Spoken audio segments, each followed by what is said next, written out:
Hey, what's up everybody? Robert Marzullo here, Studios Comics. In today's video, I'm going to draw a fist, one of the most prevalent things in comic books, the almighty fist. So what I'll do is draw this out, do a little bit of shading with you, and kind of just, go through the process and tell you, what I'm thinking when I create this stuff. And, you give me some feedback and let me know if that's all good, if I'm answering your questions and cool. Um, I've been getting a lot of them based on shading, so and I always like to practice hands because they're so much expression in the hands. You pretty much have to be able to do them to tell a good story. So, and a lot of my favorites in comics, um, a big separation for which artists I liked was how well they could do hands. I don't know why that is, but maybe it's because I'm Italian and we talk with our hands a lot. I don't know, but it basically, you know, I think it shows the caliber of artist. If they can do hands really well, which in that case, it's probably going to show my inadequacies here because hands are pretty tough. So you're going to see my caliber right now. But yeah, so one of the things that to get them right is the curling of it. I tend to kind of cheat and fly through them and make them look a little boxy. I'm going slightly more realistic here where I'm trying to get a lot more of the bends in there and, you know, this curvature thing that goes on right there with the knuckles and the back of the hand there. But a lot of times I box it out really fast just to get it done and move on. Um, but in this one I'll try to shade it out a bit more and get a touch more realistic in the shape of it. So yeah, just initially, taking my time sketching it out here and getting everything placed. I always use the thumbnails to kind of place the direction of the fingers. It's a real quick way to, you know, define the shape and again show the direction. Uh, Wrinkles you got to try not to make too even. They're anything but. They're always just kind of uh, spaced differently, heading in different directions, curving. Almost everything. If you study the wrinkles are just different. There's no symmetry or evenness there. All right, let's see. I'll go ahead and move that around a bit.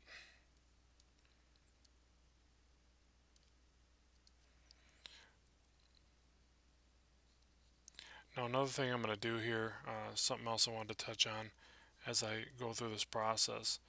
Um, I wanted to show, kind of my workflow as far as how I draw with Sketchbook Pro here. And, I even use this technique in like Manga Studio and Photoshop even, but I'm really digging the way it works here in Sketchbook Pro. So essentially all it is, get a portion of the hand and the arm down. Oh, there's always these little wrinkles too right under the wrist there, especially if it's curved, which I'm trying to show just a little bit of bend right there. And there's always this bump to the back of the wrist somewhere in there. Mine are typically a little more comic book, so trying not to go too much in that direction. It's kind of hard holding back though. Okay, so now, yeah, a little funky, but what I want to show you is the workflow that I use. I'll fill in some of my line weight like this to kind of get a grasp for, um, just to give it some weight, I guess, some density. There we go. Make it a little more dense on the page. So I'll do that and show where some of the shadowing is going to go. One thing I always try to look at when I'm drawing is, even though I ink my own work, is like what would somebody else perceive if I handed it off to them to say ink the work or something like that. So by thinking that way, even though, like I said, I'm the one doing it, it allows you to, potentially work better with someone else when you do go that route. But that's not even my reasoning. It's mainly that it allows me to think about building in little shapes or maybe looking at it um, from a kind of a foreign perspective and seeing, trying to look into my art a little more and see, all right, what would somebody else see if they were looking at this? And I think it's good to think that way to better your art, to see the flaws. I think that when I didn't think that way when I was creating stuff, I would just, be a little bit more satisfied with a basic rendering, and then now I'm starting to look deeper into my work and really trying to, pick apart flaws, because that's the whole point of getting better, or the only way you're going to get better as an artist is if you see the flaws in your work. So, all right. So now what I would do, maybe loosely start hitting some line work and some shading. Which this is like the cheat in comics, always shade the one side of the knuckles real quick and then bam, it immediately has a little bit more form. Um, okay, so now what I do is I take the soft erase and I'll show you the settings there. Oops. Mount erase 35%. Yeah, I like that a lot. I turn it up real high and I just softly erase down. And we don't got to throw on another layer, even though it's real easy to throw on another layer. There's no, it doesn't have to be this way, but I'll erase it down to about here. And if there's parts of the drawing I really want to fix, then I'll erase it down further. So, say the back of the hand, something about that doesn't look proper to me. So I'll erase that down further. And now I go back and I build it up a little bit more. So now I start adding in a little bit more detail, a little bit more, curvature to the lines. Oh, got an update there. I'm sorry, I don't know if I mentioned it, but I'm using Sketchbook Pro, which you should be able to see here. But a really great software, really affordable. Um, and this new one has really awesome perspective line tools. And I'm not getting paid to say that. I'm just saying that because that's truly how I feel. So just so you know there, it is a really great software. And when people talk to me, they say, I'll tell them about Manga Studio or Photoshop, and I'm kind of like a software junkie. I got them all or all the ones I like anyways, and people go, oh man, this stuff's kind of expensive, blah blah, and this one, I think I'm signed up to get the $3 or the monthly membership at $3 a month. Man, if you can't afford that, then something might, you might want to pick a different hobby, because art's actually not really that cheap. To people always think art's cheap because you can get a pencil and paper, but it's anything but. The more you get into it, you end up spending quite a chunk. But for $3 a month, and providing you have a computer that'll run it, then it's pretty darn good. So I'm pretty happy with it at that price. And like I said, that's why I'm recommending it, because it's a pretty good deal. So at any rate, see, I'm just trying to refine the lines, and actually I totally went against what I was saying and drew the back of the hand in the identical place that it was at, not meaning to do so. So I'll lighten that back up, because it still doesn't look right to me, and I don't know, it might just be the angle of it. So what I'll do is I'll try to change the shape of it just a little bit. Okay, that definitely looks worse. Control Z. I'll bring it in tighter. Alright, and then I'll leave it for a minute, because actually another thing that I do is the more I look at the art, I notice the flaws more, which I would assume everybody's that way, but I'm really bad with it. Like if I leave a piece of art on the table or on the screen, and I come in the next day and reopen it or look at it, glaring flaws will just jump right out. I've even been as bad as to post something thinking the night before, I'm like, oh man, this thing's looking pretty good, I can roll with this. I'll put it up online, let everybody check out my awesome artwork. And then the next day I come in and look at it, I'm like, oh god, I gotta take that down, destroy it. So it's really weird that and I'm hoping I'm not alone here. I'm not the only weird one here with this problem, but it's like we look too closely at something and we get too into it, and then we can't see in a good perspective. It's the one thing I envy about people that work in studios, because they can always just look over to the artist and maybe the next artboard or cubicle or whatever the layout is, and go, hey, what do you think about this? When you work in a studio on your own like I do, it's kind of, you can look at reference online and things like that, but you just don't have that ability to just have your, you know, your fellow art buddy that's a few feet away check it out and give you their opinion. But I always have my girlfriend for that, and she is brutally honest. So I guess that's my art director there. And I'm gonna kind of lean more towards comic book shading with this because I've I get a lot of questions, and one of them, if you're listening, and I'm sorry I don't have your name written down in front of me, somebody just requested how to come up with your own style, and hopefully you're watching this, and I can address that a little bit. I'm trying to put together a video for that, but at the same time, it's kind of a hard question to answer because your style just kind of, I hate to say it's like, oh, it just appears out of nowhere, but it does. You work at it, and over time you develop your style just based on choices you make every day as you're creating your art. Um, like I always do these feathered lines you see me doing, and I've been doing them for quite some time now. But that was just a decision one day to start incorporating those into my art, and I use them in a variety of ways. They're all ultimately kind of the same lines, but I just changed the amount that I feather them, the length, the crosshatch of them. I look at lines like texture. Like basically, even when I did this here, even though I didn't mention nothing about it, I just did this little hump of shadow there. I usually always run one more little line like that, and then maybe I'll do some little teeth that come off it like that. And it's not like I made that up. That's in comics. A lot of people do that same kind of similar technique. It's just the way that you do it. Everybody's going to do it just a little bit differently, and that's your style. So it's hard to say, hey, how do I develop my style when that's almost like saying, well, how do I get better at drawing? Um, that just comes with time. I've got boxes and boxes of horrible, horrible art that the only person on the planet that thinks it's any good is my mom.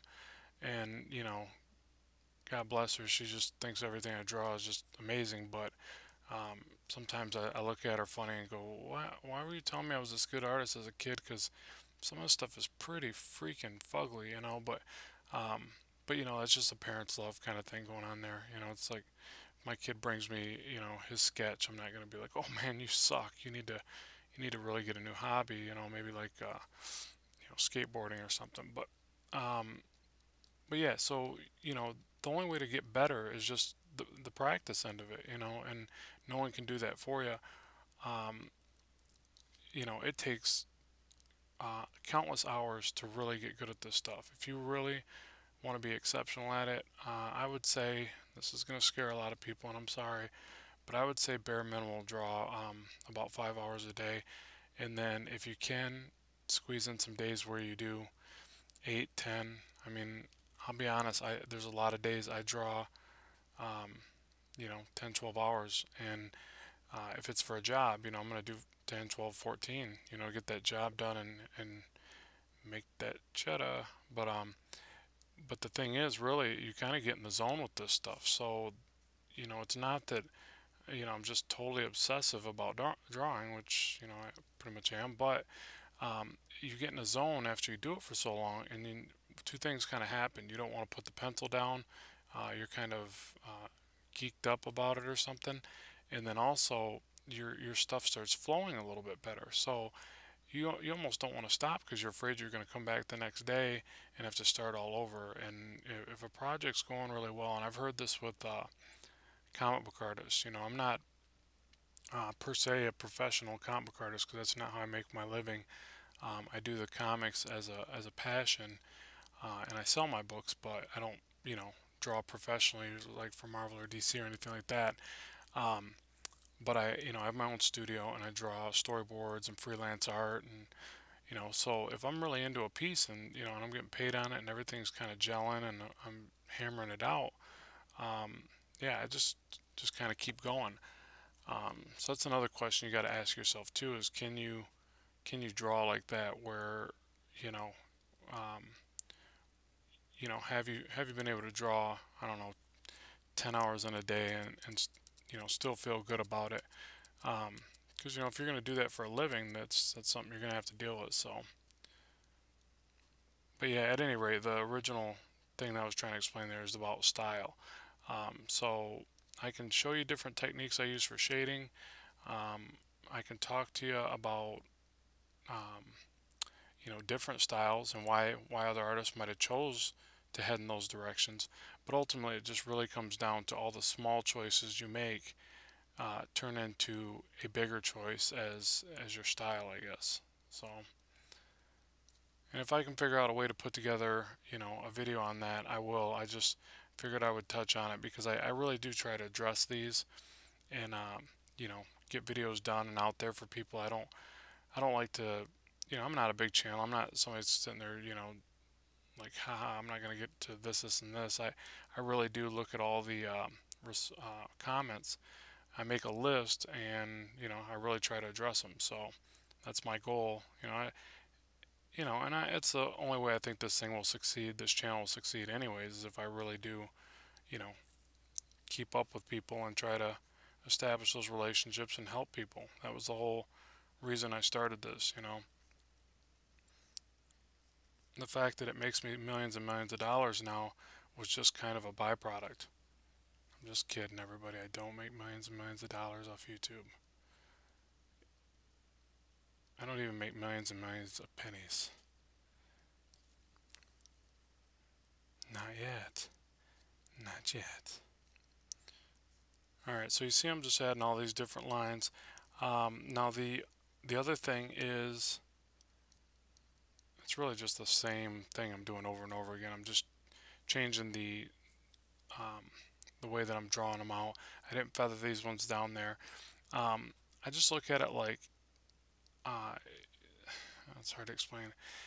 Just by adding different variances of the way that I add the lines, that I'm basically adding different gray tones to the artwork. So if I was to crosshatch tighter in a certain area, obviously that's going to create a darker tone. And then if lighter in another area is going to create a lighter tone. I know that goes without saying, obviously, but so that you're creating basically your shadow from the lines. And the other thing is your line weight. Like how I've got it thicker down here by the forearm. Bring it up here. Another cool thing is always kind of bring the lines in like that. So I just bring that in. And I always break them off with a couple little dashes. To me, that's more interesting just than an abrupt stop. And again, all that stuff combined is, shading and, I guess, style. So,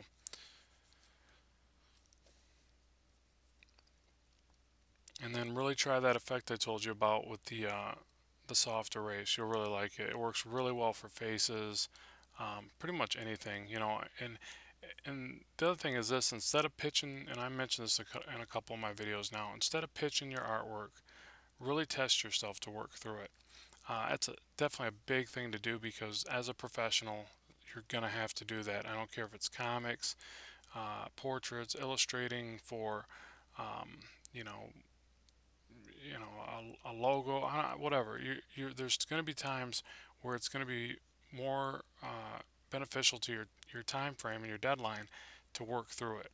So, because the only time you can really just sit there and keep tossing drawings into the garbage is when you're doing it for fan art or yourself or something like that. Then I guess you can play around and keep wasting things. But that's one thing I've found as a professional, that when I started working through my artwork, a couple things happen. One, you develop more of a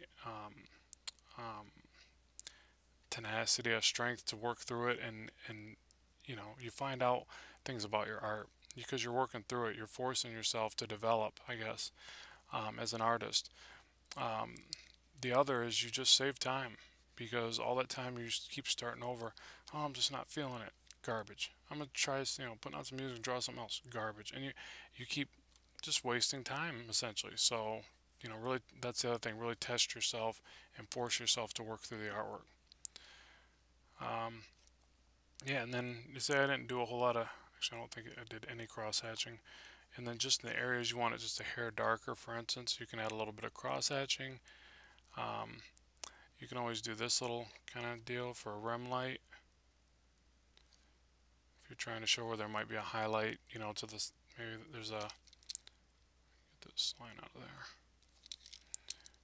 You know, if you take this little line like this, maybe around the knuckle, right there, right there, and these little lines like this are kind of a clue to the colorist if it's going to color. Hey, I want you to, you know, put a little different color right there for a highlight, you know. So, and a lot of stuff is just shorthand. You know, you're either given shorthand, shorthand. It's a shorthand. You're either given like a shorthand to yourself if you're the one taking it to the next stage, or to the, you know, inker or colorist or whatever. So yeah, there it is. You know, there's a quick fist. You know, or not quick. It took me about 20 minutes, but hey, I was yapping too. So hopefully this has helped you see how I go about doing a little bit of shading, and how I would, you know, work out some style issues and yeah, all that good stuff. So thanks for listening to me blab.